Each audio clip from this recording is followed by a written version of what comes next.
Hey, Dr. Sean, let's talk today about water because not all water is created equal. And I think a lot of people believe that what they're intaking counts as water, and it may not.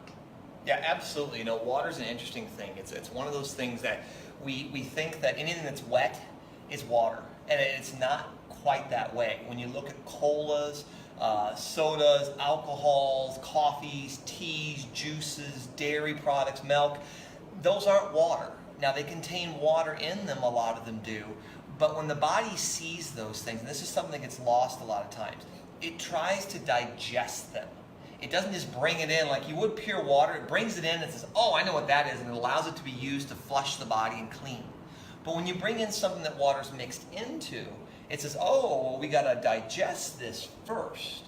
And so it'll run it through a series of digestive processes, which are stressful on the body. It makes it work and do things. And when it finally extracts out the water it can use, you've only got a small percentage of what you were truly after. Sometimes 30, maybe 40% if you're lucky, instead of the 100% you get from a bottle of water. So, what about carbonated waters, sparkling waters, adding flavoring to actual water, alkaline waters? Yeah, when you look at water choices like that, we'll take carbonated for example. Key to it is understanding that the body has a pH, and to make this simplistic, we're going to take pH and make it temperature. It likes to be lukewarm. The body likes lukewarm. So when you bring in something like a carbonated water, they're phosphorylating or carboxylating that water. They're putting an acid to it. That's how you get the bubbles in beer and soda and carbonated water. That bubble effect, that bubble process is acidic. And so what that does is that challenges that lukewarm temperature. And it says, hey, wait a minute, we're going to run you, way out. We're going to make your body really hot, for example, because acids tend to be hot, right? We're going to make it really, really hot. We're going to run up to 115. But the body's like, no, I want to be 98.6. I want to be lukewarm. And so now you're forcing it to adapt to this. And that's one of the big knocks against acid or acidity. Everyone's like, oh my gosh, if I get too acid, I'm going to end up developing cancers and this and that. There's research behind that. But there's research the other way, and this is the one that I think gets missed the most. There's a new craze going on right now of alkalizing water. Now, water, guys, is neutral. It runs anywhere from 6.6 to 7.4, 7.5 pH. Okay, 7 being dead smack middle of the spectrum, on the teeter-totter. It's right in the middle.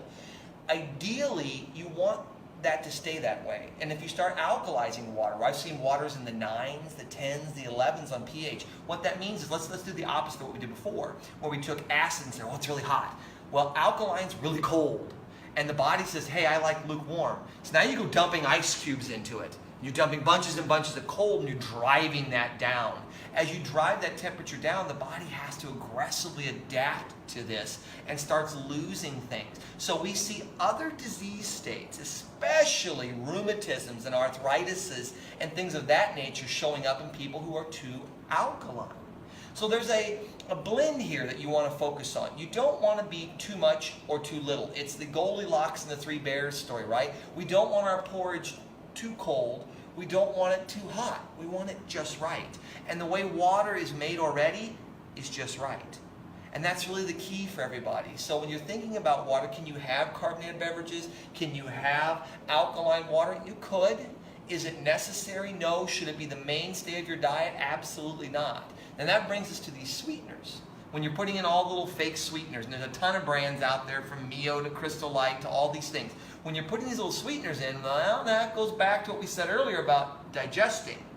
Now you're bringing in a fake sweetener that has the potential to kick off digestion. And if it's any of the fake sugars that are in there, the Splendas, the NutraSweets, the aspartames, now you're taxing that liver. So not only are you forcing the body to digest this fluid, now you're asking it to get rid of a poison or a chemical that it doesn't want to see to begin with. And so it can be very, very hard on the body. And how much water should we be consuming? As a rule of thumb, and Victor Frank was one of my mentors, and Vic always said that as a rule of thumb for everybody, you should consume roughly a quart of water for every 50 pounds of body weight. So if you're a female and you weigh 150 pounds, you should aim for about 3 quarts a day. I'm a 6'1" male. If I weigh 200 pounds, I'd be aiming for 4 quarts of water a day. Now I can have coffee and tea, and I can have my carbonated beverage if I want, but I need to be aiming for that amount of water every day. The key to this, guys, guys, and this is super, super important for everyone out there. When you add water in, find out where you're at. Bottles are the easiest way to do that. Drink a bottle or two a day. See how much water you truly consume. Don't go pouring in a gallon of water into a system that's not used to it, because you'll flush everything out. Your electrolytes, your salt, you'll throw everything off, because it's like putting too much rain on farm ground. You get a heavy, heavy rain, and it just all runs off. You have to teach the body how to absorb and how to utilize that water as you bring it in. So the key to this is just go slow. Find out what you drink naturally, and then add a bottle a week until you get to the number that you want to be at. That'll keep the bladder healthy, keep everything going well, and you'll be surprised at how good the body will actually feel. All right, Dr. Sean, thank you for your time. All right, thank you.